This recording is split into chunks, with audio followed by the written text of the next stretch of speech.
regions you can. Okay, so you can see the this, you can see this is the cystic lesions in the lungs. Okay,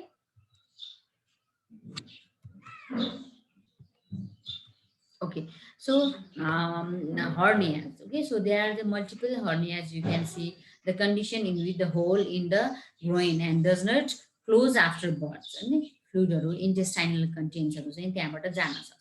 Not only in the groin, there are multiple, like in the umbilicus also there is a defect, this is the umbilical hernia. Okay, so most of the hernia we can wait and watch if it is baby is too small, but ultimately we have to do the operation. Okay, so this is the inguinal hernia. Okay, I think you will go in the surgery as well, the anatomy के हो त्यहाँबाट हुन्छ. So whenever patient will come into the OPD, OPD ma how they will present, usually the mother will tell whenever my newborn baby strain. Okay, there will be the swelling presence and the growing region. It may be bilateral and the unilateral.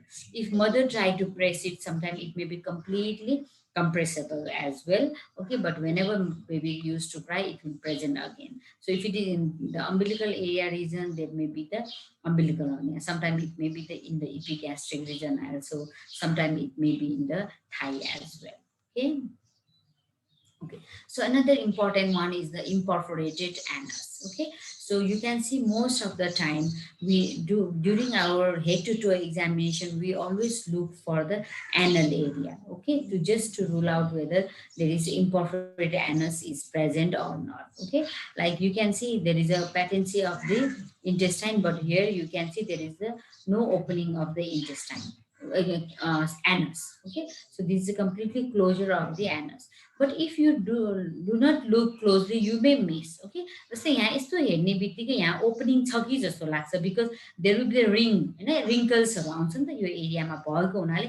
If you do not मजाले यसरी खोलेर हेरेन भने, थाइहरूलाई पुरा apart गरेर हेरेन भने, sometime you will miss. यसरी मात्रै हेर्दा त्यहाँ सानो ओपनिङ छ कि जस्तो लाग्छ. Okay, so you have to do completely थाइहरूलाई अपार्ट गरेर हेर्दा चाहिँ, then if you see this area, then you can see this is a normal, and if you could not see the opening like this, then you can see this is the imperforated anus. Okay, because even sometimes we are doing the regular head to toe examination, sometimes we will miss the imperforated anus because we do not completely यसरी हामीले हेर्दैन र यसरी skin fold मात्र देख्छ. Okay, anus is intact भनेर पठाउँछ, and patient will go home, and after some days patient फेरि आउँछ ओपिडीमा, because they do not pass the stool and there is a gradual abdominal distensions. Okay, and in this way they will present. Okay, so ultimately you do the surgery. Okay, so another important one is the pyloric stenosis. Okay, so pyloric stenosis is the thickening or the swelling of the pylorus. Abdominal को lower end parts and the thicken and the swollen.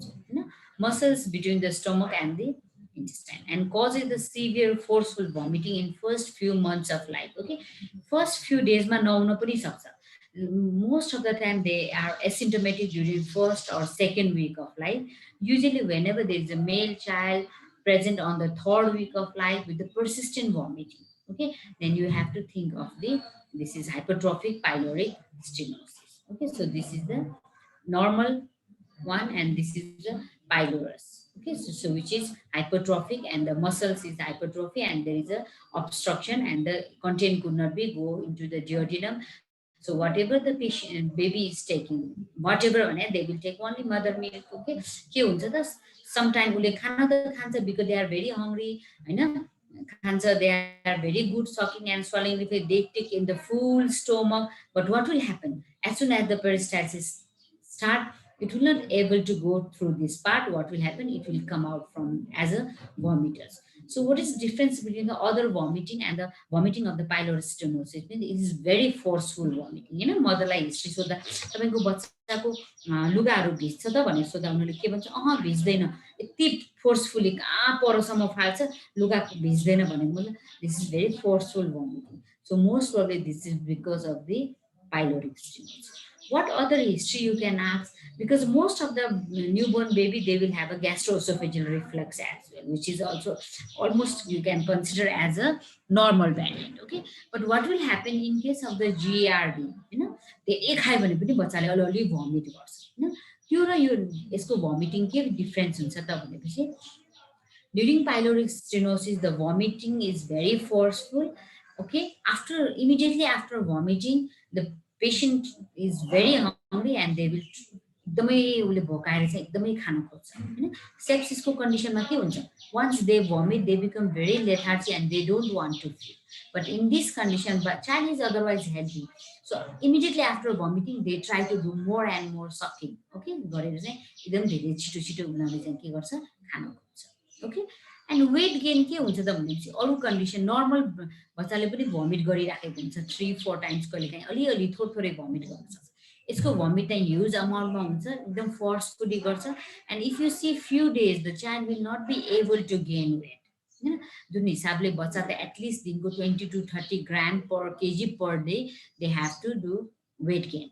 Okay, but in this condition, in the pyloric stenosis, they will not be able to gain weight. So you, in those conditions, if the baby is vomiting also, but normal weight gain boyfriend, most probably this is a normal variant. They are eating too much, so they used to vomit little bit, or some small gastroreflux is there. Okay, esophageal reflux is there. But if the patient is doing vomiting and the weight gain is not adequate, means most probably this patient has a pyloric stenosis. It is the firstborn male child, there is a more risk of the pyloric stenosis. Okay, so if you do the ultrasound, okay, what will happen in case of the hypertrophic pyloric stenosis? You see the muscle thickness will be more than 3 millimeter. Okay, so this is one diagnostic criteria.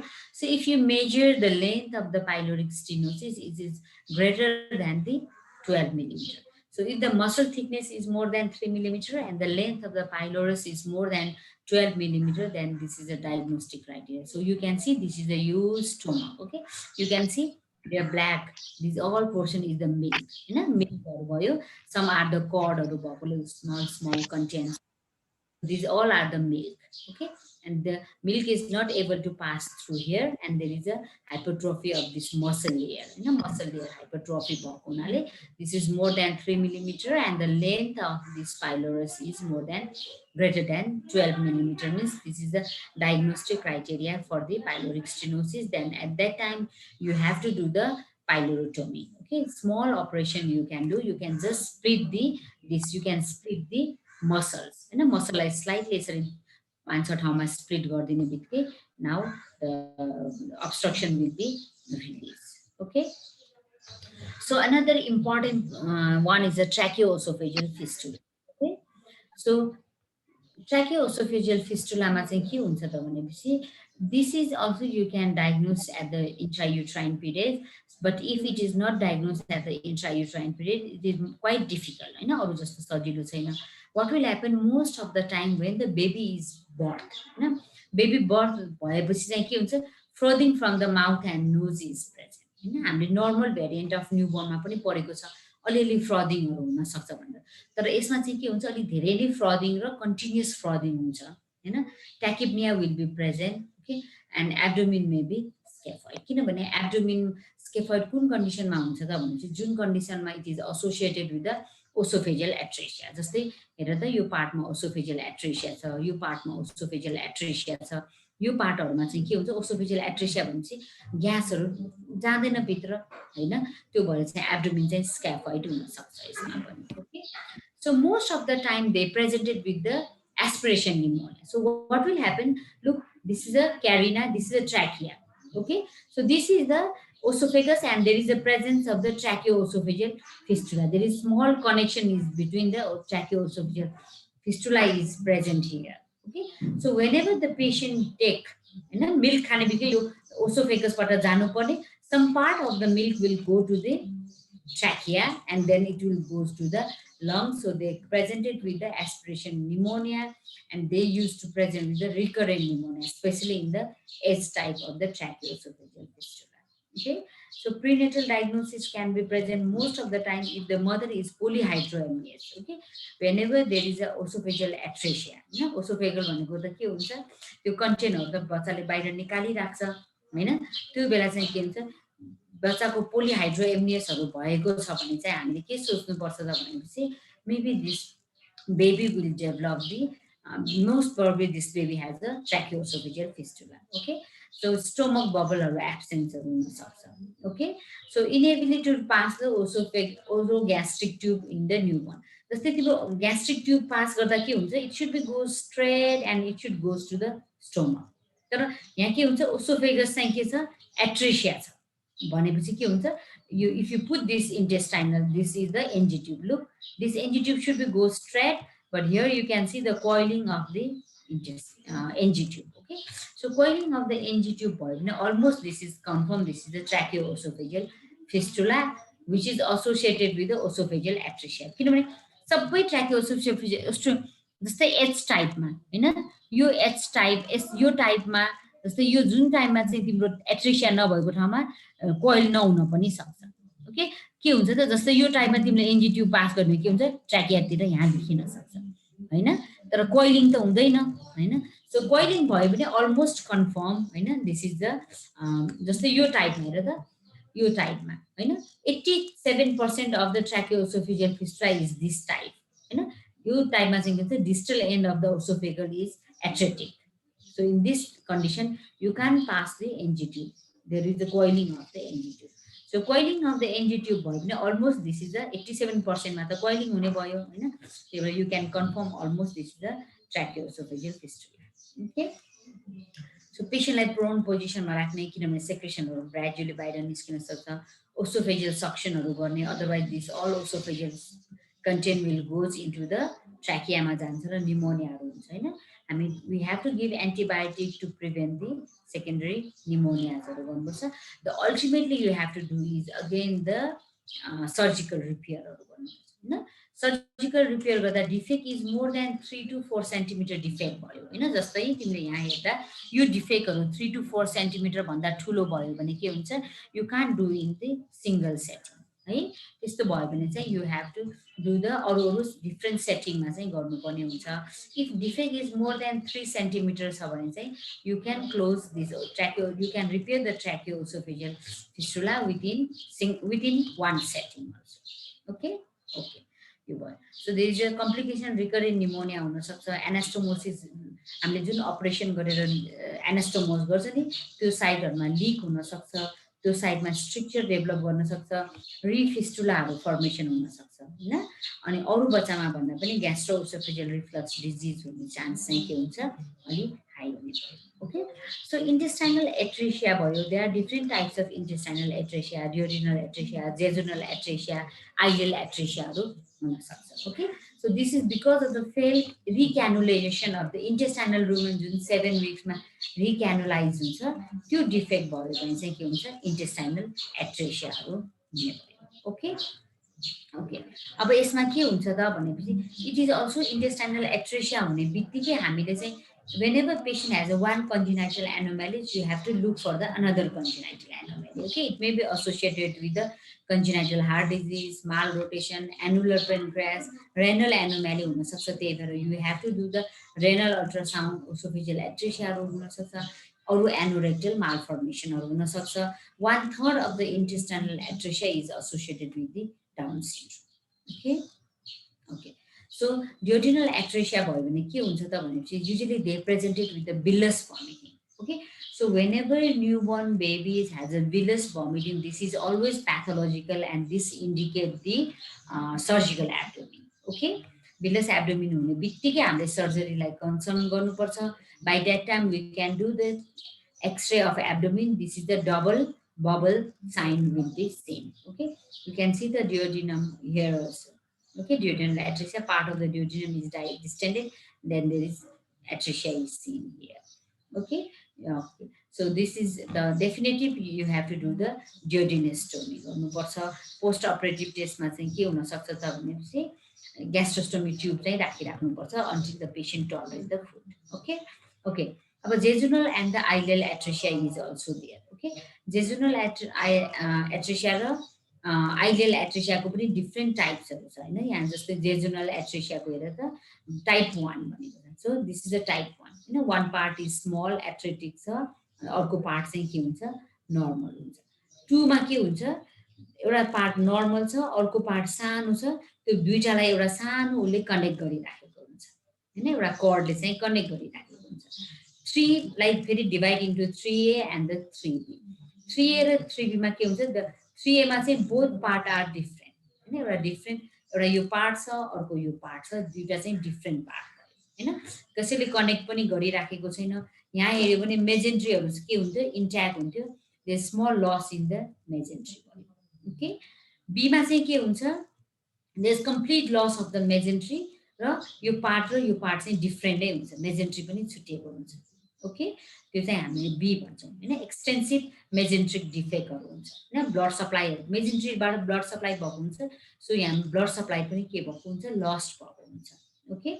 So type 4 मा चाहिँ के हुन्छ त भनेपछि 2 part but what will happen one पार्टको चाहिँ each पार्टमा पनि small एट्रेसियाहरू छ होइन इन्टेस्टाइन यहाँ त लङ ठुलै छ नि त एउटा होइन यसरी छ नि त यहाँ चाहिँ के हुन्छ इच पार्टलाई पनि स्मल एट्रेटिक पार्टमा भएको भने चाहिँ दिस इज टाइप 4 भनेर हामीले बुझ्नुपर्छ okay.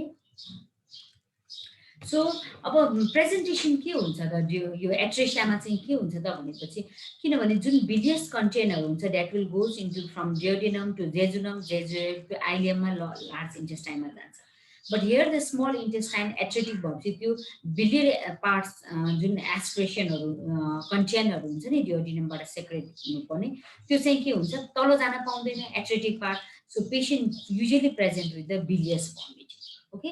So whenever there is a bilious vomiting you have to think the small intestine atresia चाहिँ छ भन्ने कुरा बुझ्नु पर्यो okay. So at that time there may be abdominal distension gradually पहिला पेशेन्ट बच्चा एक्टिभ हुन्छ पछि हुँदै गएपछि सेप्सिसको पार्ट हुन्छ then patient become lethargic okay.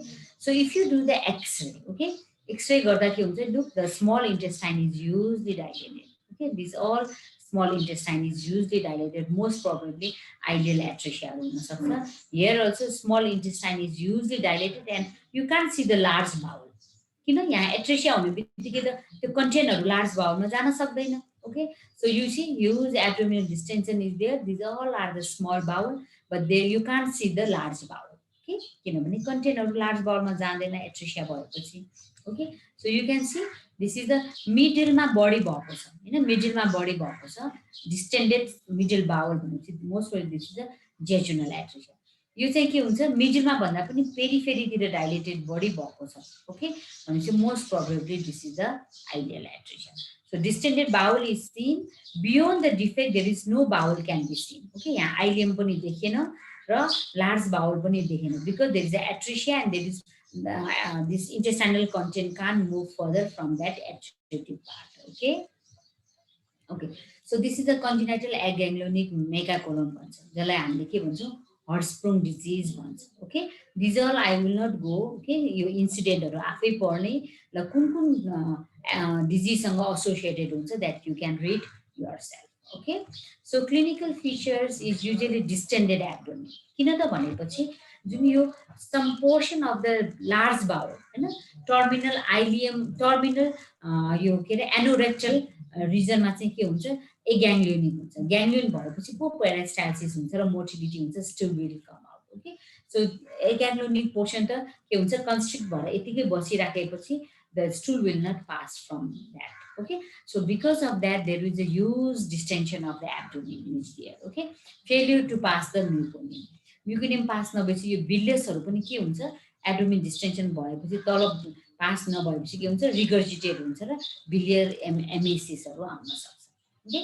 If you try to do the feeding intolerance थाल्छ होइन अनि त्यसपछि स्ट्यासिस अलाउ द पर्फोरेसनहरू पनि हुनसक्छ होइन. पछि एब्डोमिनहरू के हुन्छ त युजली डिस्टेन्डेड हुँदा हुँदा हुँदा एउटा पोइन्ट आउँछ जुनमा त्योभन्दा बढी डिस्टेन्डेड भएपछि के हुन्छ they presented with the perforation भनेर चाहिँ आउने है.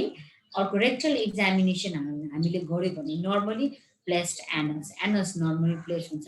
जब हामीले रेक्टल स्टिमुलेट गरेर रेक्टसमा पठाउँछ नि त्यसपछि के हुन्छ त एकदम गसफ कन्टेन हुँदै स्टुलहरू चाहिँ के हुन्छ पुरा पुस्त गरेर सबै स्टुलहरू चाहिँ के हुन्छ बाहिर निस्किन थाल्छ ओके हामीले परेक्टल एक्जामिनेसन गर्ने बित्तिकै.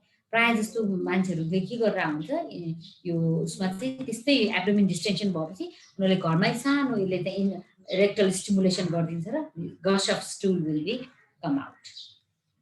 You can see this is the anal, this is the rectal part, there is a, this is the atretic part of सानो छ यो पार्टहरू हैन.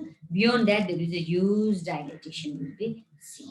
Okay, so the gold standard is the rectal biopsy. You can see agangliotic portion will be seen in the rectal biopsy. यहाँ rectal biopsy पनि हामीले different साइडमा गर्नुपर्ने हुन्छ फर द सर्जरी. अब जहाँसम्म एगेन्ग्लोनिक पोर्सन छ त्यसलाई हामीले we take out that portion and we anastomose. Okay, so barium meal, sometimes it may be normal, but this is the pictures of the barium meal where you can see the hugely dilated rectum. Okay. Okay, management is always, again, this is definitive management is the surgery. Good after, the prognosis is good after the surgery. Okay, you can see this is a certain cutoff point. And यहाँ atresia सुरु भयो, agangliotic portion is there. So there is a certain cutoff point. Beyond this, these all are the large intestine, which is usually dilated. Look here, rat tail appearance. यो मुसाको बुच्चा जस्तो यहाँ टक्क आएको छ, त्योभन्दा माथि hugely dilated portions will be seen. Okay. Okay. Another is the congenital hydrocephalus. Okay. There may be the different reason for the hydrocephalus, but the congenital hydrocephalus, it will be solo presentation as a congenital hydrocephalus. This is known as a X-linked hydrocephalus, usually occurs in the male. Okay. You can see this is the baby with the huge head. Okay, look, this is the hydrocephalus. Okay, if you do the CT scan, you can see the hugely dilated ventricles are seen. Okay. Okay. So another important one is the meningomyelocele. Okay, so there is a defect in the bone. Your bone पनि स्पाइनहरुमा पनि defect हुन्छ. त्यो स्पाइनहरुमा defect भएपछि के हुन्छ त भनेपछि, look, this is a normal spine. यो normal spine छ. This is the arachnoid, subarachnoid space. This is the meninges. But what will happen? There is a defect in the spine. Okay, so some part of this meninges and the spinal cord is coming out. So this is the meningocele where there is a meninges are only there, and this is the CSF.